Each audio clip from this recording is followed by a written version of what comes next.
Over 80% of hair loss is caused by habits you do every day, and most people don't even realize it. By the end of this video, you'll know a simple trick most people don't talk about, and it can actually activate follicles that haven't grown in months. Hi, welcome to my channel. My name is LaTrance. I am a hair and nutrition specialist featured in Successful Moments magazine. I've spent decades of studying hair, scalp, and nutrition, and today I am breaking down 8 habits silently holding your hair back. Some of these habits, y'all, are shocking. Some of them seem harmless, but all of them impact your hair growth. Fix these and you'll start seeing stronger, thicker, healthier hair without the guesswork. So let's jump right into tip number 1, styling on fully damp hair. A lot of people try to save time by applying their products on semi-dry hair, but this is one of the biggest mistakes I tell people that is affecting your hair health. And when I say products, I am talking about your leave-in conditioners, your moisturizing creams, your styling gels, the products that actually meant to hydrate and define your hair. These types of products they need water to work properly. When your hair is fully damp, the strands are able to absorb the moisture evenly. So every section of your hair is getting what it needs. But when your hair is is only, slightly damp, already starting to dry, the product is just going to sit on top of your strands instead. And that's going to leave your hair, part of your hair dry and weak and more prone to breakage. And over time, when you start noticing your styling is not lasting, your hair feels dry too quickly, and your ends become fragile, now one important thing I want you to understand about that, oils are different. Oils don't add moisture, they seal it in. So if your hair isn't properly moisturized from the start, adding oil afterwards won't fix the problem. It just locks in dryness. So that's why I tell people to work in small sections on fully damp hair is so important, because if your strands aren't absorbing the moisture at this step, nothing you do afterward will work the way it should.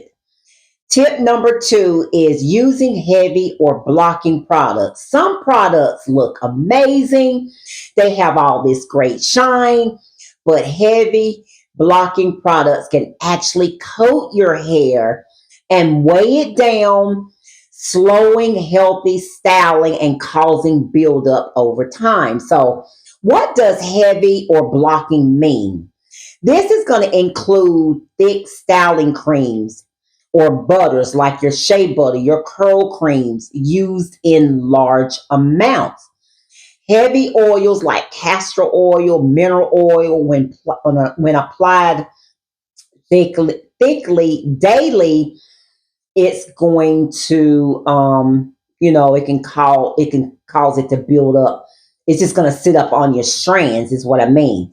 So the silicones found in some of the serums or shiny sprays like the methicone.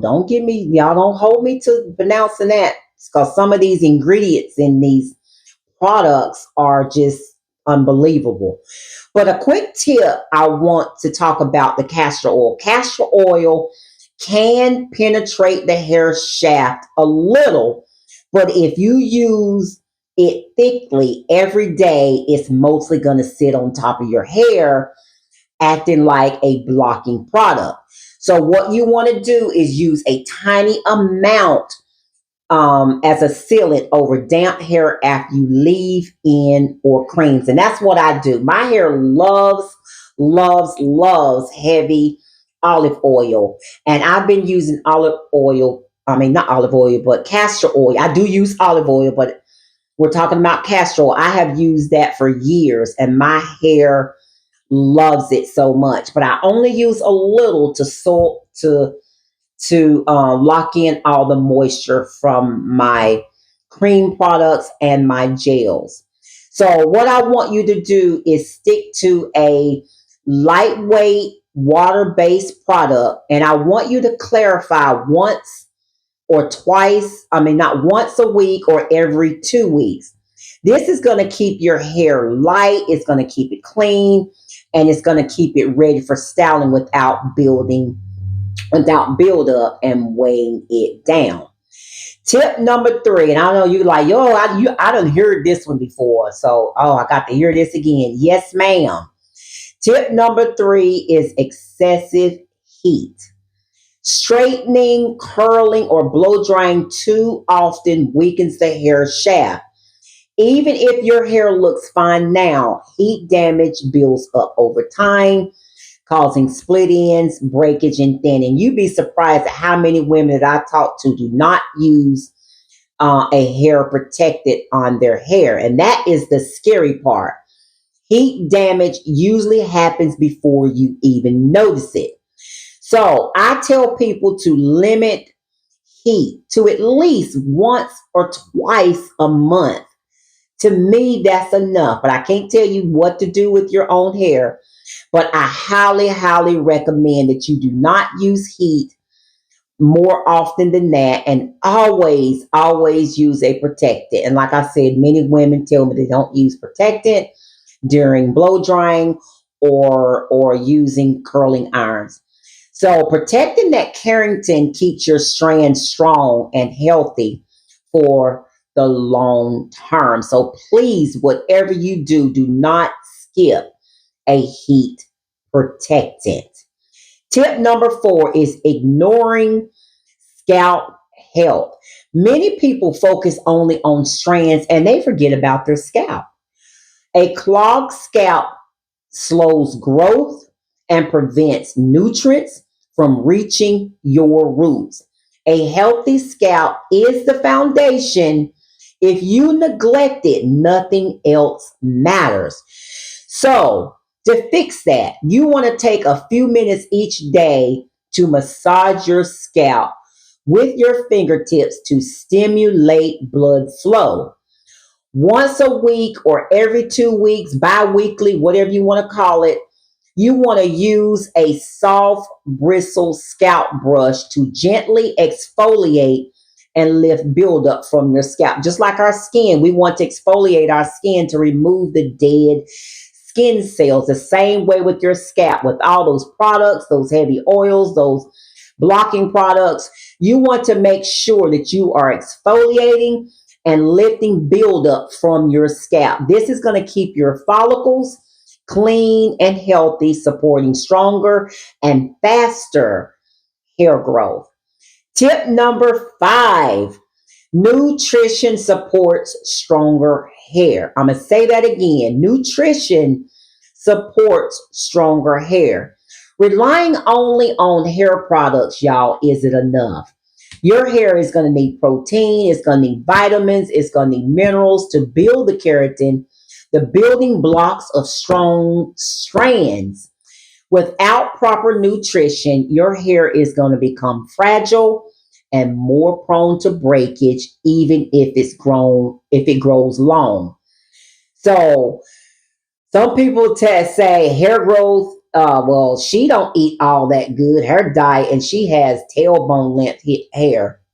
Well, hair growth is influenced by multiple factors. It could be your genetics, it could be your hormones, and your overall health. That's why some people naturally grow long hair, even even if their diet isn't perfect. But what really helps your hair thrive is eating whole foods, rich proteins, your iron, your zinc, your omega-3s, your eggs, your salmons, your leafy greens, your walnuts, your seeds are so important. And if you're a vegan, you can eat tofu, tempeh, legume, and chia. And you want to drink enough water to help the nutrients reach your follicles. So nutrition is definitely going to support hair strength and resilience over time. So you want to focus on nourishing your body and protecting your strands. That's how you're going to give your hair the best chance to grow long and strong. I want to mention this. Like I said, if somebody says, that well their diet is not that good or whatever, okay. We understand that. But like I said, as you age, as you get older, those change that's going to change if you're not eating healthy. And like I said, a lot of that is going to be supported by multiple factors. So please eat healthy, nutritious, whole foods. Now that was long. I wasn't really supposed to go there, but y'all made me go there. So because I really and truly want you to understand how important nutrition is. Tip number 6, you want to balance your hair's microbiome. And here's something that almost nobody talks about. Your scalp has its own ecosystem of bacteria, fungi, and microbiome, and it directly affects your hair growth. An imbalance can lead to inflammation, y'all. It can cause dryness and slower hair growth.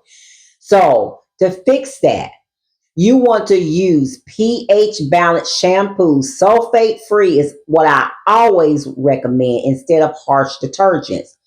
You want to include fermented foods in your diet.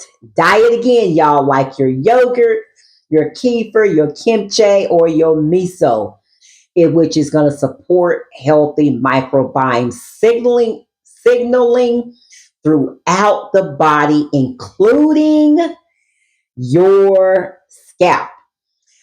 You want to fix avoiding washing. Letting your scalp maintain its natural oils helps the microbiome thrive. So limit washing your hair so often. When your scalp's microbiome is healthy, the follicles are going to function optimally. Your hair is going to retain strength and growth slows down much less over time. This is the behind the scene factors that most hair tips completely ignore, yet it's huge for real results. Tip number 7, missing sulfur rich foods. Hair is made again of keratin, which comes from sulfur containing amino acids. Without enough sulfur, strands become brittle and break easily. So most people can completely ignore this, y'all. Ignore this one, but it can undo everything else you've done. So you want to make sure that you have sulfur in your diet, and that includes garlic, onions, broccoli, or Brussels sprouts in your daily diet. Even small amounts can help strengthen your hair shaft and reduce breakage naturally. Tip number 8 is going to be your micro stimulation of dormant follicles. A lot of people think once a follicle looks inactive, it's dead. But many dormant follicles just need a gentle wake up signal. This is a little known method that can actually activate the follicles that haven't grown in months, and most people never try it. So, You want to use your fingertips and you want to press and you want to tap. You want to tap and massage the wherever you have thinning areas in your head for at least 2 to 4 minutes daily. You want to focus on those spots with slow or dormant growth. Important. I want you to know this. If you can use a small amount of lightweight oil when you're doing these massages, but if you have inflammation or itching or flaking, you want to skip any oils. The stimulation alone is enough. For a healthy scalp without irritation, like I said, just a tiny drop, a few drops on your scalp. Lightweight growth oils is definitely optional. These 8 habits silently hold your hair back every day, but now you know how to fix them. If you notice in tip 5, 6, and 7, if you were paying attention, nutrition isn't just one piece of the puzzle, it is the foundation. What you eat, what you drink, how you nourish your follicles from the inside out directly impacts how strong, thick, and healthy your hair becomes. Apply these habits consistently, and you'll give your hair the support it truly needs to thrive. So follow Nourish Her Hair for hair growth tips and nutrition strategies you won't hear anywhere else. If you like my video, please comment, like, and subscribe. Please share the video to someone who can definitely needs to hear this. Until next time, I will see you beautiful people in my next video.